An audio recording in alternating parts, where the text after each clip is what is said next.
Hello and welcome to Open School of Business. Today we're continuing our series on women in tech, and it is the first video on YouTube for 2021. I am so happy today to introduce you to Cecilia Flores. She's the winner of Female Founders Competition for the Best Software as a Service Enterprise, and she's also the winner of many other interesting tech competitions that she's going to tell us about. So, what is really cool about Cecilia, she has about more than 15 years of experience in global marketing and communications, and she leveraged that knowledge to found a company in tech. So she's a co-founder of Webee, as a technology company that increases visibility, sustainability, and efficiency of industrial operations. Without further ado, I'd like to welcome Cecilia. Hello, Hi, thank you welcome. for having me. It's a pleasure to be here. Hi, I am so excited today because also I see that you have such a great positive vibe, and also that you are doing lots of work in mentoring. Your mentor for the Stanford University Latin American students, entrepreneurs, women in business. So this is going to be just like a mentoring exercise, if you will, for those who want to be in tech but they're not from the tech background. So, especially being a woman and an immigrant, tell us about your day to day and what it means to be a woman in tech and how you achieved some of the successes that you shared with us. Sure. Yeah, so I guess that, in the context of a pandemic, like everyone else, being a woman in tech today is a challenge. Yes. We just have to work every day on balancing, priorities and balancing work. And, I have a kid also, a 3-year-old, a little girl, which is also another layer of, challenge to this challenging year.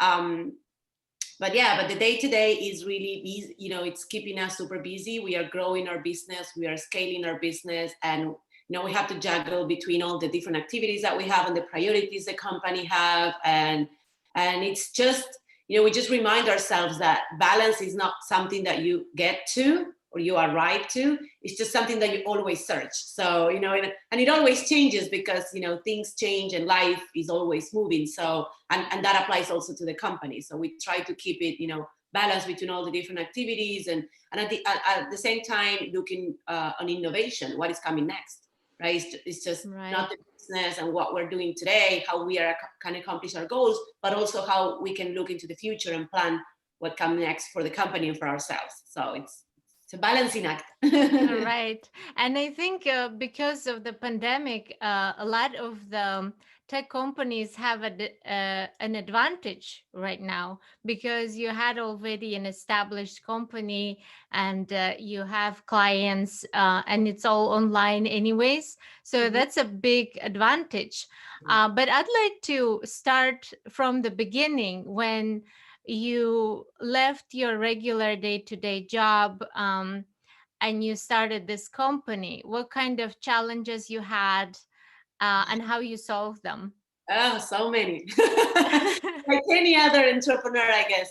So the beginnings are hard, but it's the passion that keeps you up, right? It's like you have so much energy into your endeavor that you really don't think about the challenges. You realize later on that they were challenging.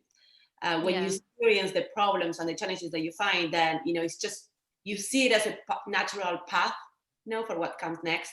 But I think that being a woman has been a challenge. I really had from the beginning had to fight a lot of battles that just because of my gender. And this is being totally honest. A lot of the things, whatever I brought to the table, whatever I was thinking was seen as a good advising and not as know-how. Like there's a fine line between just having a good idea or having the knowledge to give that idea and bring it into the place. And I think a lot of the Mm-hmm. time because we have there's so many unconscious bias, the things that I brought into the table were seen as much more as a nice advice or a nice contribution, and not the result of my years of experience. And then it is important to make that distinction, because that later on translates to benefits for you, right? If they see that you are adding know-how and knowledge, then that pays off. It gives you a better position in the company. At the opposite side, if you are just giving advice, then that's something that you give for free. So, Right. and that was a very, there were a lot of, maybe tense situations at the beginning.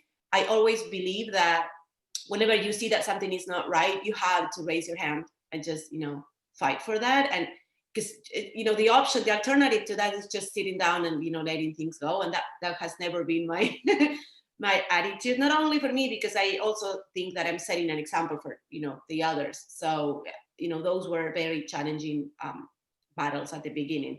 I have to, also add another comment, which is that my co-founder and partner is also my husband. So that was very challenging at the beginning to separate. I'm not doing this because I am his wife. I'm doing this because I am adding value. That was hard at the beginning. Was difficult. And then I think on a different note, and something else that was hard was to transition from the corporate world into the entrepreneurial one. I think that I never saw myself as an entrepreneur, in the sense that I never thought that that was something for me.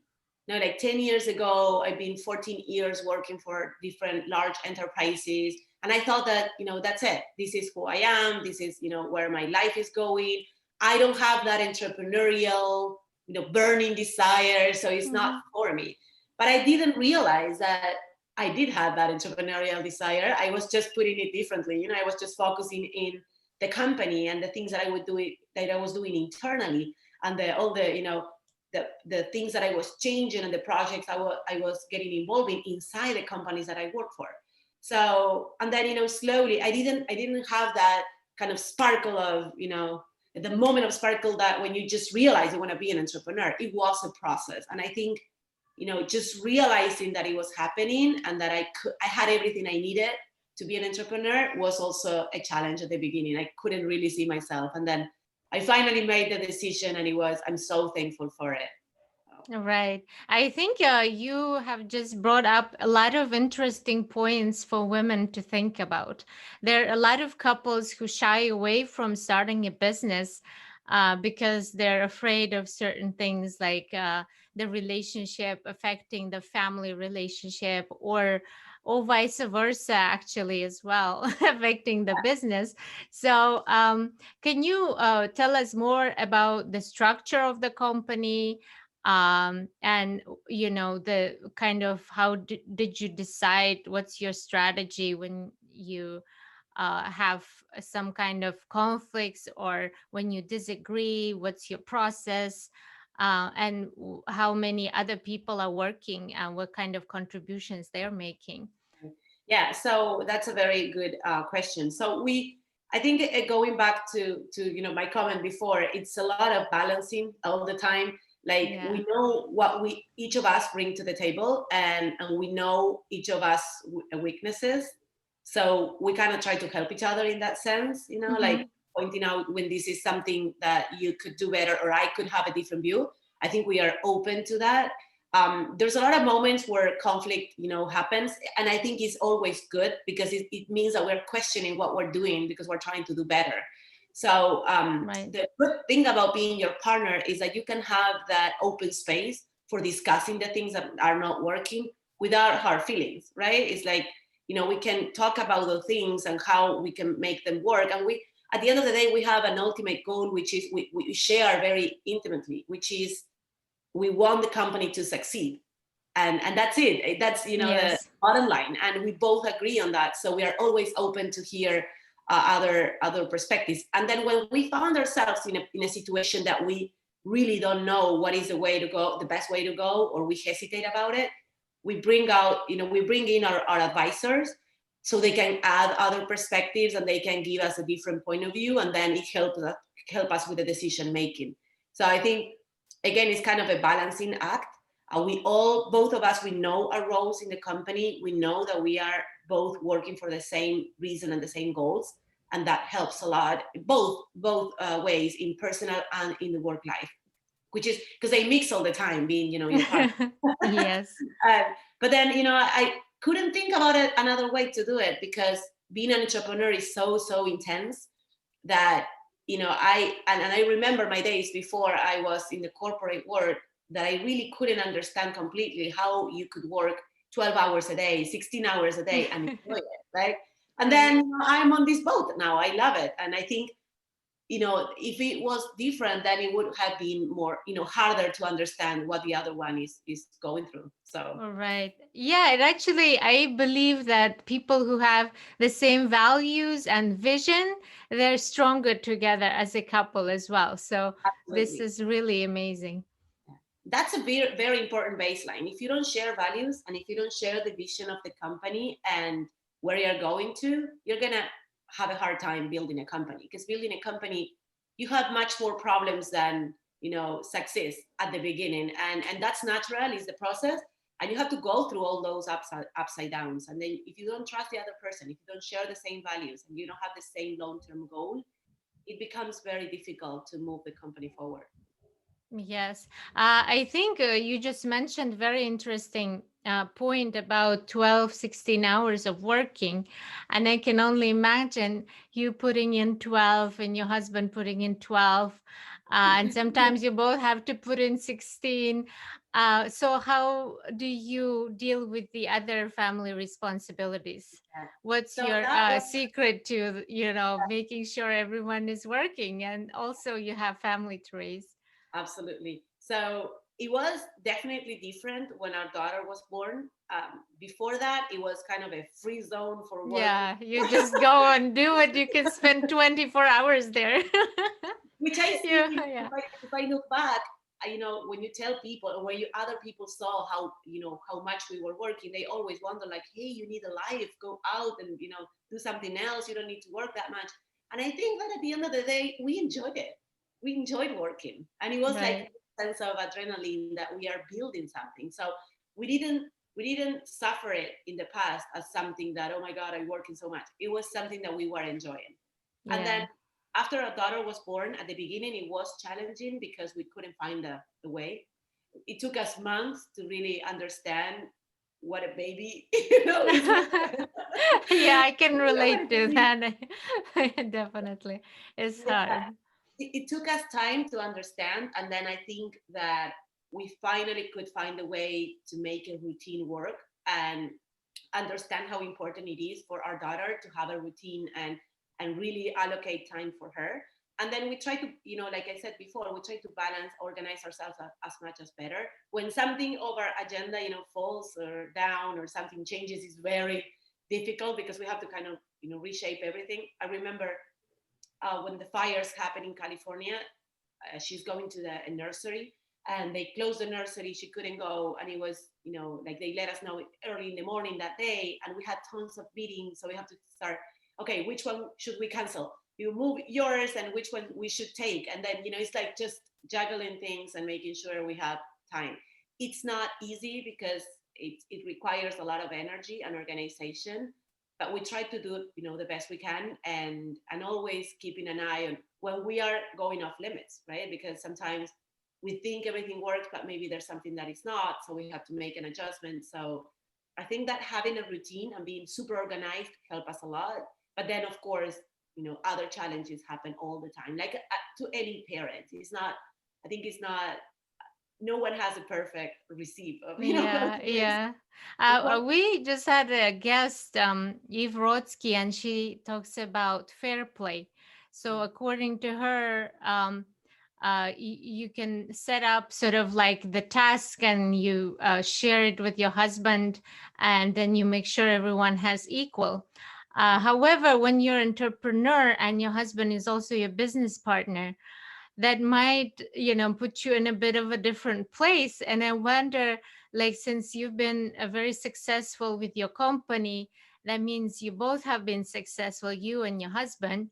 Right. And I'm wondering, what's your philosophy there? Do you try to give him as much as household work as you have, or you have some kind of different strategy there? Yeah, that's a good question. Just It's always curious, a because balancing act. yeah. Uh, I- we try to divide our activities equally. A lot of the times doesn't happen as good as we would like, but just because some things are, maybe I feel more natural, they are easier for me than for him, but then we compensate. So if I am doing, if I'm putting our daughter to bed because it's easier and she likes going with me and I have much more of a sense of her routine, then I'll do it. But then he does something else, like he right. compensates somewhere else. So, and that's the same with the timing. We have these, we have some strict rules that we don't break. Like, for example, what time of the day, when she comes back from the nurse, from the daycare, what time of the day he has to take care of her and what are my hours, and we don't break those rules, like the most important ones. With the other ones, we are flexible, so we're not all the time counting, oh, I did the laundry, now you have to do this. And it's like not constant, but we Right. are always trying to look out for each other. Because when you set a very straight boundary and then it goes against the nature of the other person, it might not work very well. But I have, my husband is super open to listening to me when I tell him, like, hey, I'm doing much more than you, I feel tired, I need help, you need to take responsibility of this activity so you can do that. He's super open. Sometimes, and this goes back to unconscious bias, sometimes he doesn't realize that I'm doing much more. There's a lot of the Right. tiny little daily things that make the difference, and what he doesn't realize, it is my job to let him know, and then we compensate. So I don't see it as I don't blame him for that. I think we were both raised with a different idea of, or stereotype of how household activities look like.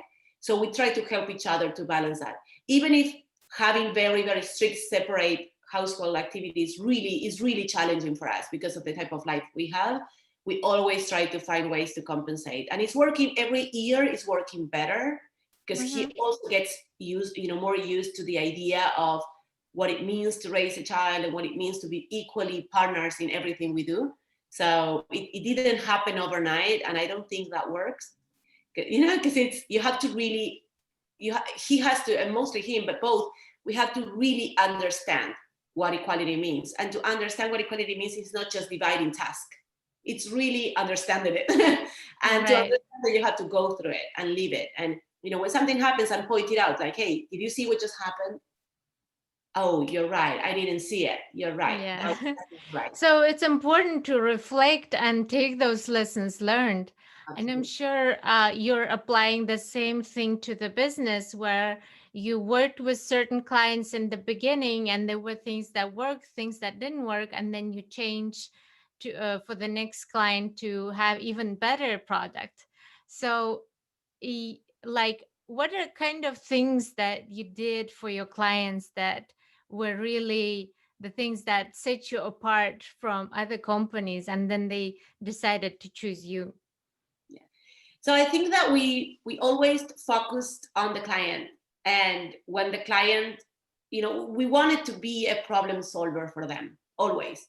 We are in a business that is very complicated, IoT, and companies are moving forward very fast, and we understand, because of my experience, we understand very well what is this, the selling process inside an enterprise, how sometimes it can be very complex, it can be very long, and how that interfere with the group of business goals, and how can we help them bridge that gap and help them reach their goals. I think we understand that very well, and we always had that in mind.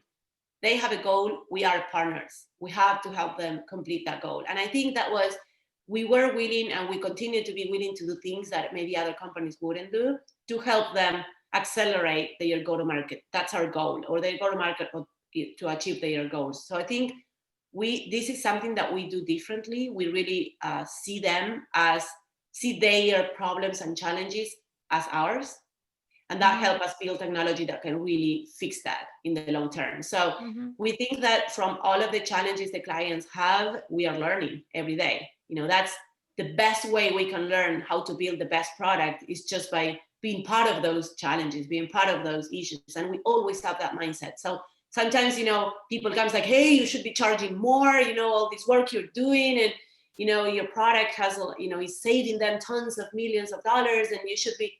This is not what it is about. It's about being a partner, understanding from the inside what is taking them to have a product that is really helping them fix their issues, and then building products that can go on the long run, that they can fix that problems on the long run. So I think that has been a very added value. And now today we have a very sophisticated tool set that has a lot of value and differentiators because of that process, right? Right, yeah. We're really partners, and we understood from inside what was going on their operations. So. Yeah. You mentioned being a partner and listening to your clients and really being a great consultant. I mean, I'm from a consultancy background, and that's always at the heart of any service we provide. But again, when you're a big firm and you have this big contract, it becomes a lot of layers of communication, and it becomes very cumbersome sometimes to move for these big consulting firms to really serve the clients. And for you, it must be a bit easier because you're small and agile, and you're actually focusing on just one product. Um, or maybe, many different user cases, but still some kind of one service. So I'd like to hear more about exactly what kind of product, what kind of business needs it serves, and how, getting into more of a detail of what Webee does and your products, and what kind of great customers you had, and they solved some problem. Just really interesting to see how some small idea can become such a big business. Yeah. So what we do at Webee is we created a tool set for IoT applications.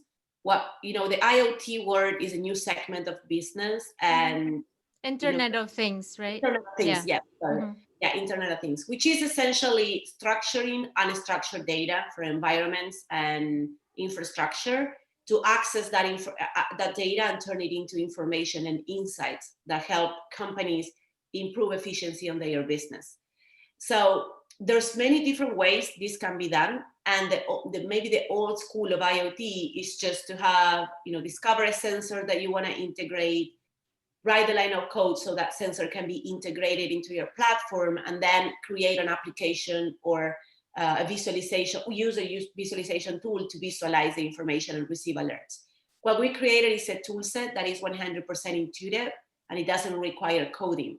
So it's really like a virtual canvas where the system identify the sensors, brings all the sensors into the canvas, and you can, just by dragging and drop, you can create applications and workflows to say, for example, if the temperature in one sensor goes above or below a certain amount, send an alert to this phone. So imagine that for one sensor, scaling that into thousands of sensors, it's a lot of work, and usually you require a specialized engineer, which are very scarce because the IoT word is a new one. So you need to really headhunt the engineers from other companies that are not resources available, and it takes very long for companies to create a product they can launch to market or to optimize a production line in our case.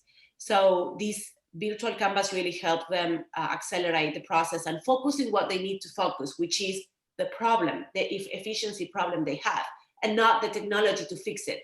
Because a lot of the times it happens the other way. They have to invest so much time in understanding what is the communication protocol, what is the sensor I need, how can I make all these different data points work together.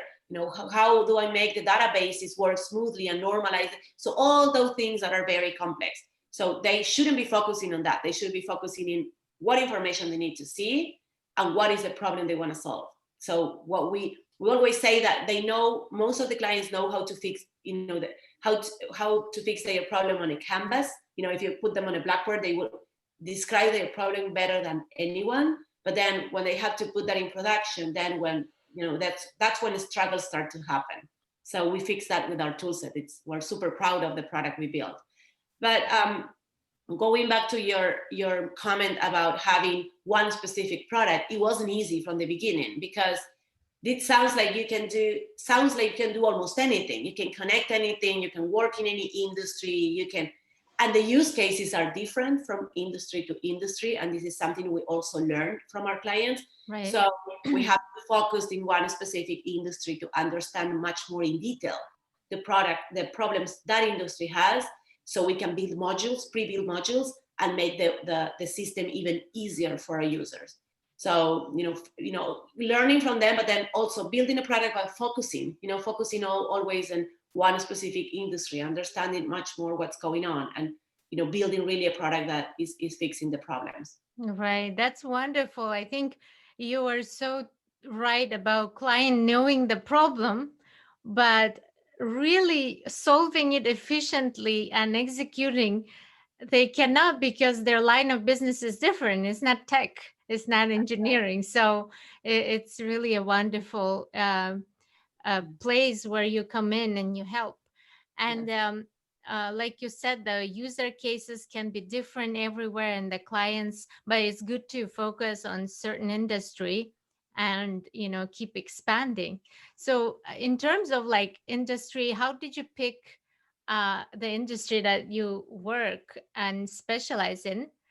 And also, what's your strategy for pricing? Do you have a subscription or do you charge by the number of people you have as consultants that you bring in? Mm-hmm. Yeah. So we chose the food industry because once we started getting into the industrial world and industrial operations, we were amazed to discover how many inefficiencies happen in the food industry, both in agriculture and food manufacturing, and simply easy things that can be fixed so easily and have such a huge impact, not only on the operation, but also on the environment. Because a lot of the food that is produced and go to waste it used natural resources to be produced, and it also then go to landfill. And sometimes it goes without even reaching the retail store. So like as an example, we had a client that, because they couldn't detect early that there was a problem with a specific line of production, they had to toss away tons and tons of production from a weekend. It means $4 or $5 million, and a lot of waste on landfills. So we discovered that, and it's just like in some example, it's just a simple sensor that can fix a very complex problem, and a lot of processes that are being handled manually. Basically someone going down the line and taking notes of some critical variables. So we thought this is an industry where we can make a big impact from the beginning, and where we can make a lot of progress in different areas, not only on the efficiency and production, but also on the environment. So it really cut us from the beginning. We like the way it is shaped. It's also very global. The food system is a very global network. So Yeah. it's helping us expand our horizons as well, and understand much more the complexities at a global scale. So we thought that is a very good place to start. And also, the food industry is a very cost sensitive industry. The margins for production are very small. So any small improvement you can make to the industry generates a huge impact also on profitability. So I think those were the reasons why we decided to choose this industry. And we are so happy. We see, every time we know an alert is saving tons of food from being wasted, it's like this satisfying feeling that we're doing the right thing. And we're working on getting our sustainability metrics, so we can measure the impact of our product on the environment, on food loss, on food waste. So Oh, wow. That's really great, because one of our guests was from Green Energy, Potential Energy DC chapter. And what Dave was saying, that they have this whole community of startups that are in the green industry. And by showing those sustainability and scores and the impact KPIs and all these things, they can really get you into a complete new community of entrepreneurs. And you could be doing things that would expand your client base, and also maybe some new competitions for you, because this is a But whole different category, the green I, energy and the green industry. So but that's interesting because always think that the environmental challenge is so big that we don't compete. As long as each of us make progress, it's okay. That's what we want. So a lot of the times I get, my friends or our network, text that, oh, look at this startup. They have a sensor for temperature in soil. They are your competition. No, they're not. They can use my tool set to connect their sensor faster and solve the problem. As long as they solve the problem and they can, grow their market, we're fine. So going back to a portion of your question I didn't answer, which is how do we charge for our service? yeah. We are a software as a service company, and we charge users for the use of the platform to connect anything they want. So there's different tiers depending on how many sensors you connect and how many facilities or what we call locations you connect. You can start upgrading the system, and then also there's a module component to it. If you use pre-built artificial intelligence or computer vision modules, then you start, increasing the use of the platform. But you can start with a really, really low a price. We also lowered it this year and created a starter program with a very low subscription fee, so we can help companies overcome the crisis, because the food industry was greatly impacted at the beginning. Yeah. So you can start using it at a very, very low cost, start seeing traction. And once again, going back to, we have to focus on problems and not in technology. Clients, they don't care about IoT, and a lot of the times they see artificial intelligence as something they don't need today. And we know that. So we're not Yeah. going to ask them to pay for something today that they're not going to use. But we do want to put their data in an environment where they can make the best use of it. So that's how, our platform has been built that way. And going back to network and competition, we really truly don't see it that way. We see it as any startup that is making progress is good for the environment. And it might sound tricky, it might sound maybe naive, but we truly see it that way. And a lot of the times when something, a company appears, it might, looks like competition, they end up using our platform to accelerate their deployment, and that's good. That's what we want. So Yeah, so in general, they're your clients rather than competition. And I agree, like you said, the more people are caring about these issues, the more people are into these industries, the more it will grow. And basically, the things we do and how we do things will change. And your platform will be even more popular and will have even more use. So that's really exciting. yeah. So we Yeah. are in the business of making technology easy. That's our business. And we do have a strong interest in the food industry because we really want to make an impact. That said, everyone that is working towards the same goal is an ally. We've been in touch with some associations throughout the US that are, working with large enterprises that are tackling the same issues and collaborating. How can you use our tool set to accelerate your process? That's the key of it. Right. And have you been thinking about expanding globally, and maybe you already have some clients abroad? Yeah, we do. It's happened organically. A lot of the times we have, this kind of expansion, natural expansion that happened with the clients, because most of them have sites all over the world, or they have vendors in other sites of the world that they Hmm. want to also include technology in, so they can optimize the process. And so it's happened organically. We have clients in Argentina, in Chile, we have clients in Mexico, we have clients in some places of Asia, because of this, global system that is the food industry. So it is happening organically. We are focused in the US because there's a lot of the clients that we work with that are here, but it just Hmm. expands by itself. So yeah. Right. Wonderful. And I would like to dig into more about your thinking and how your thinking has been formed. So I'm always curious what this great people who come and be a guest on our podcast like to read. What are the books that really made an impact to the way they think? I think that I have a very strange relationship with books because I want to read them all, and of course, time constraints, I can't. So Yeah. it's kind of like I go back and forth into different books, and then I remember this is what I need now, and this is what I need now. So there's a lot of different books that made an impact throughout my life, both on the personal side and on the business side.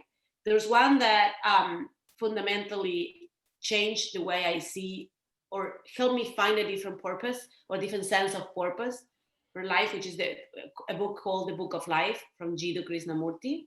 I don't know if you heard it. It's No, that's why I ask questions so I can learn more. well, I can Yeah. send you that information. So it's an amazing. He is an amazing spiritual guide, and I think it changed to me the way I saw a lot of things. I saw relationships. I saw the reason why we human beings do what we do, and how to find even more meaning into anything that we put energy on. I think it really helped me understand differently my position in life, I want and what I wanted to take out of life. Right, at the end of the day, life is short, and we have to find the purpose of something that really makes sense to us. And I think this writer and his books really helped me get there. And then, of course, on the business side, there are a lot of books. One very good that I read this year was last year, but we continue to read this year, is Money is in My Business, which is, and it's a very good book for consultants, because I think a lot of the times when you have this much more resource intense business, we end up being trapped in businesses that are generating revenue but not necessarily helping you grow your company and helping you grow personally. So understanding how to measure your business and learning to say no to some deals that might look good, and it's not easy because it's money you're leaving off the table, it was a super good book to help us get there. So Yeah, I think it's important when you're an entrepreneur. The idea of big investment coming in is always there. But there are some entrepreneurs who make it their goal to go make business, do the business, and then maybe sell it or get a large investment and grow it exponentially. And there are certain people who would rather do what they're doing and never get any like uh, money to invest, any more investors, outsiders. Pretty much they want to keep it to their own team that they founded with. So I wonder which category you're more into. Like I have a feeling. I'll tell you later once you tell me if I was right or not. so for us, it has never been about the just raising money or selling the company. It's always been about creating a company that can add value. That has always been our goal. And we want to make technology easy. That's our goal. That has always guided us. And we always chose what is best for the company. Because, yeah, and you are right, there's these, some entrepreneurs just start, this kind of book or framework on how an entrepreneurial life should look. Like you have to get your MVP, and then you have to get your Series A, and then you have to get, a certain Right. path that is written that works, but it might not work for everyone, and it might not work for you on the journey that you're in, or the search that you are in, or the industry, or whatever you want to build. So, and when you look at the story of successful entrepreneurs, a lot of the times they were successful because they did something different than everyone else. So it's like you have to balance that act, which is Mhm. understand what's the framework, understand what is expected, and understand what is the experience within the startup world, but then make your own decisions, based on your company, what you want to build, and what is the best for the company. I think that's something that we both, Lucas and I, we both have very clear, is that we will always make the best decision for the company. So, and sometimes that means not raising capital, because raising capital sometimes it's a lot of work and it's expensive capital, and you have to put that money into production. You don't raise capital for just having the money sitting on the bank. You raise it for a reason.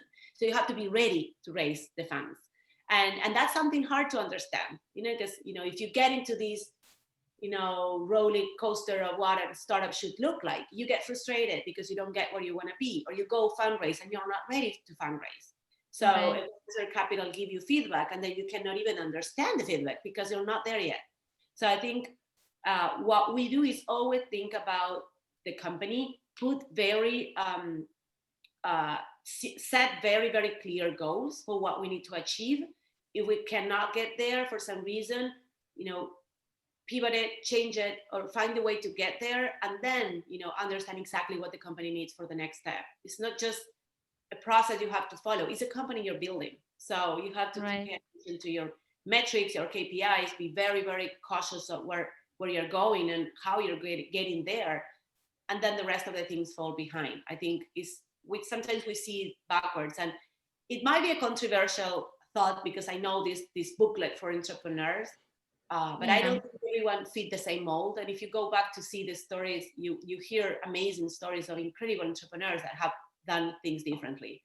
Yeah. So I And think, also, I think if you manage to stay afloat this far without raising capital, that means you might not need it actually. However, I think what entrepreneurs do, they raise money the first thing, even to build the software. And if they don't have enough money to build it out, and if they need a lot of money for marketing, that's the first step they do. They first raise the money and then they build out something. And in your case, it must be different, right? So you first build out the software and the business, yeah, and yeah. you already So have paying customers. yeah, so when for us it was differently, and we are happy it was that way because there was a journey that we needed to go through, and we didn't necessarily needed funding for that. We needed time, and we had we lived out of our revenue for 2 years before we raised this last fund round, and those 2 years were incredibly good because we made so many mistakes and we learned so much that now we are absolutely certain of our next steps. But we didn't need funding for that, so we're not going to commit someone else's funds for a goal we can achieve otherwise. Because when you raise funds, there's a venture fund on the other side of the table that needs a return on that investment. So you have to be ready to prove that return on investment. And you have a certain amount of time to do that. So sometimes that pressure can get you away from building the product, right? So you have to focus on building the product. So we did raise capital from angel investors and seed investors at the beginning that helped us get here. But when we are thinking about larger branding funds, then we have to be ready to scale the business and prove whatever we commit to. So, and that's why I always, when entrepreneurs come to me like, hey, should I, open a raise fund? Do you have any venture? Do you know any venture funds that you can introduce us to? It's like, start doing your homework, understand your business, then study the venture funds, because not all of them will be interested in your business. They have a very specific profile. They're interested in one industry versus the other. You also want to talk to venture capital that understand your business, because otherwise it's a very difficult conversation, right? Because they don't understand how, you're telling them how you're going to scale your business, but they don't necessarily understand exactly the metrics they should be looking at in your business. So it has to be a very fruitful relationship and a very successful one. And for that to happen, it has to be a match, and the match Right. is when you're ready. So I think And you have to know about yourself so much to be able to have that match. So and it's a yeah. journey, like I always say, and it's, the beginning of the startup, you can get very anxious, right? Because you want to get things up and running, and you want to grow, and you're going to grow. But then you have to give yourself time to understand your industry, your product, and what value you're going to bring. And that takes time. And sometimes you don't necessarily need a lot of funding for that. You need much more the experience, doors open to talk to clients and understand much better how can you create a better product. Yeah. And I really wish lots of success to your company in the future, Thank you. to, for you to achieve all your KPIs and do lots of really great things in the sustainability, and in the food industry. That's is really important, especially given the situation with the pandemic and everything. And I think one more last question would be about more of a personal side, since you both entrepreneurs, but you did work for a large companies before, and you had a very formal education in very different fields. So you've been doing so many interesting things yourself. I wonder, what's your philosophy and like approach for your daughter's education in the future? It's a very Um, good question too. So we are very so we want her to have a very different education from the one we had. She's actually going now to a Waldorf school. I don't know if you're familiar with mhm. Waldorf. Yeah, we have Waldorf here too. Yeah. Yeah, because we think, you know, for early education we feel like it is critically important that we get her away from technology and give her a very easy and simple childhood, so she can understand better herself and find way to express herself and understand emotions. Like we like the Waldorf approach to really understanding that emotions are equally important as just insight in your head. You know, just learning emotions, learning to be conscious of your body, that's equally important. So we don't have any expectations in a sense that we want her to be a free spirit and really have as easy of as a childhood as she has. Our pace can be so fast every day that we find that that kind of education really helps create a better environment for her to grow up. And the good thing about Waldorf is that they also help you get the family on board. It's not just something they do at school and then she come here and it's the same. We just made a lot of changes in our life as parents and as a family because of the school, and we like that. We love it. And so Mm-hmm. I think that as long as she is happy there, which she is, that's the choice for now until she grows up, and then we'll see. But we really want her to be free to make the decisions she wants and enjoy childhood as simple as possible.